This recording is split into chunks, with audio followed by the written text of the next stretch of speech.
वह कौन सा दर्पण है जिसका प्रयोग साइड मिरर के रूप में गाड़ी चलाने वाले ड्राइवर के बगल में हमेशा पीछे की वस्तु देखने के लिए किया जाता है? उत्तल दर्पण। उत्तल दर्पण है। किरणों के समूह को क्या कहते हैं? किरण पुंज। चलिए, किरणों के समूह को किरण पुंज कहते हैं। किरण पुंज कितने प्रकार के होते हैं? 3 प्रकार के। 3 प्रकार के होते हैं। किरण पुंज जिसमें प्रकाश की किरणें एक दूसरे के समानांतर होती है उसे क्या कहते हैं? समांतर किरण। समांतर किरण पुंज।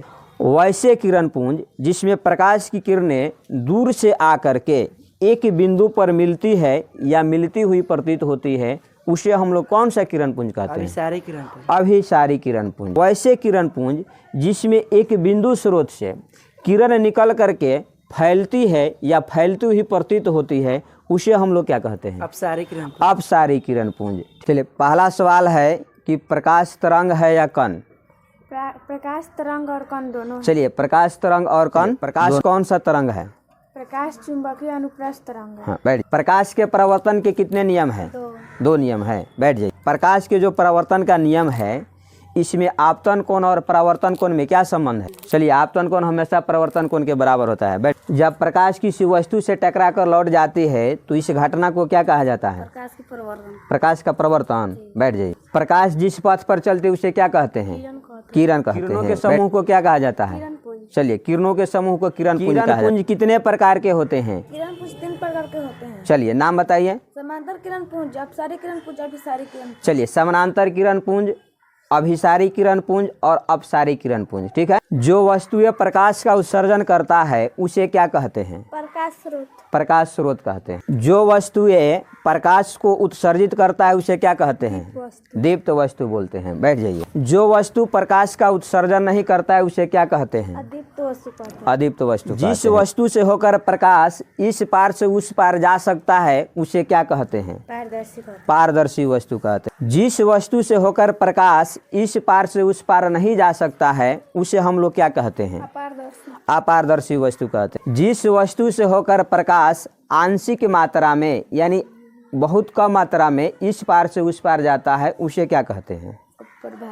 पारभासी वस्तु कहते हैं। प्रभासी वस्तु कहते हैं। जिस चिकनी सतह से प्रकाश टकरा करके पुनः लौट जाती है यानी परावर्तित हो जाती है उस सतह को क्या कहते हैं? दर्पण। दर्पण कितने प्रकार के होते हैं?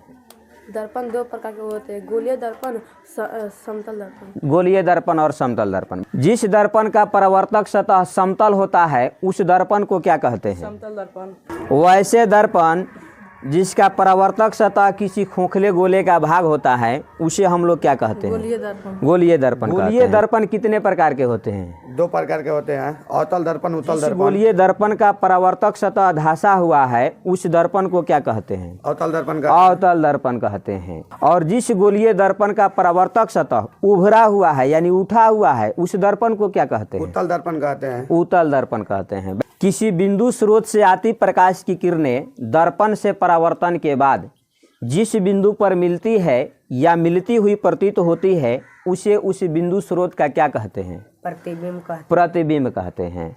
किसी बिंदु स्रोत से आती प्रकाश की किरणें दर्पण से परावर्तन के बाद जिस बिंदु पर वास्तव में मिलती है तो उसे उस बिंदु स्रोत का कौन सा प्रतिबिंब कहते हैं? वास्तविक प्रतिबिंब। वास्तविक प्रतिबिंब कहते हैं। किसी बिंदु स्रोत से आती प्रकाश की किरणें दर्पण से परावर्तन के बाद जिस बिंदु पर मिलती हुई प्रतीत होती है उसे उस बिंदु स्रोत का क्या कहते हैं? काल्पनिक प्रतिबिंब। काल्पनिक प्रतिबिंब कहते हैं। किस प्रतिबिंब को पर्दे पर प्राप्त किया जा सकता है? वास्तविक प्रतिबिंब को। चलिए, और किस प्रतिबिंब को पर्दे पर प्राप्त नहीं किया जा सकता है?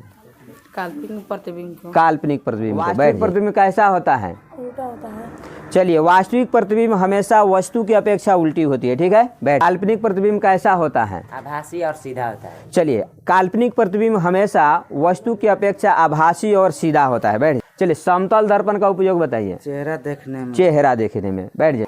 देखिए, वह कौन सा दर्पण है जिसका प्रयोग हजामी दर्पण के रूप में, डॉक्टरी दर्पण के रूप में, आवर्धक दर्पण के रूप में और साथ ही साथ गाड़ी के सर्च लाइट में, हेडलाइट में, ठीक है, और सोलर कुकर इन सभी में प्रयोग किया जाता है? अवतल दर्पण। अवतल दर्पण का।